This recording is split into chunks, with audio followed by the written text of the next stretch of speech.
Hey, Ron, something that you introduced the concept to me, and you've been talking about it here. When you talk about rolling the ball, what you're really talking about is the point at which the ball starts to forward roll and isn't experiencing either a neutral forward progress or backspin, correct? That's what we have been referring to as skid, which I'm finding out not a lot of golfers have ever heard that term. They don't know when you say, well, this is going to help you measure skid.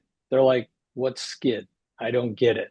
Right. Um, and and and maybe 3 years ago, when we first started talking about the things we would be able to capture and look at and help people analyze, again, the changes they make to whether it's their tempo, their grip, their putter, what have you, was how much skid they're imparting to the ball when they putt.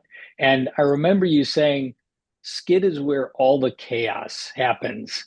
And one of the things that we're finding now as we're measuring the motion of the ball is you're getting bouncing that goes on in Yep. addition to backspin and a Yep. whole bunch of things that really, I guess, are interfering with what Right. Dave, you were just talking about. You want it straight and you want it the right velocity so you aren't 2 inches short or 2 feet past the hole. Right. Exactly. I Exactly. mean, we already know we're putting on an imperfect surface, and to have the ball be either due to the way the nature of your stroke, maybe you hit down on it and you didn't realize it, that you're slamming it into the green and it's coming back and hitting against the face, and all this chaos could be happening, or simply it's just you're coming through and the nature of your stroke, you're lifting on it and it's being sent into the air again, now just coming to bounce all over the place.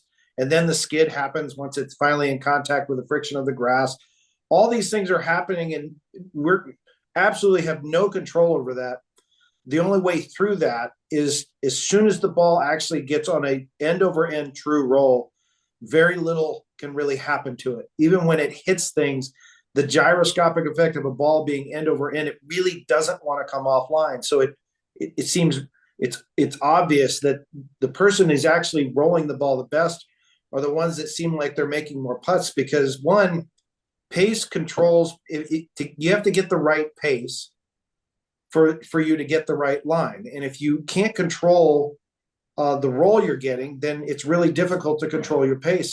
There's plenty of examples where pros have come to us with issues like my lag putts are horrible. I don't. It's like I feel like I'm either 5 feet by or 6 feet short, and I'm not sure what's happening. Well, as it turns out, a couple of the instances, it ended up being a face technology issue with a particular manufacturer that from a marketing perspective, it looked amazing. They put these kind of etched, you know, grooves into the face to promote, friction against the ball and to get it rolling. The problem is the design of it was a problem, because where you typically on most putters and grooves, you want kind of a sharp edge to kind of lift and roll and turn a ball over. So if you're here, if you've got this putter coming in and you want that groove technology to grab the ball and literally get it turned over. Well, this groove technology was rough, but if you came through on a descending blow, it would grab into the sharp ends and then literally get the ball bouncing,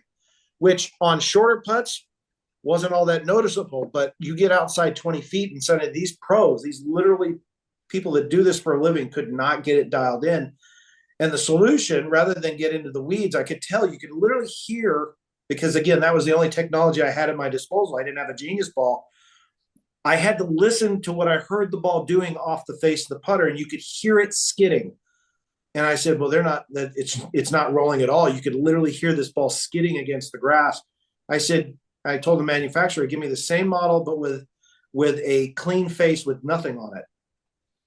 And of course, they're trying to promote this new fancy face. I said, just give me the new give me the smooth face. Doesn't matter. I just don't want that. The second we put the putter in their hands, problem solved. Now all of a sudden they had full control. And again, it gave them back the ability to put a decent roll on the ball. That's how important roll was. They're sitting there looking for me like I'm going to find a problem with their stroke. And the problem was they weren't rolling the ball correctly. In that example, it was the club. In some other example, it could be how their release is through the ball.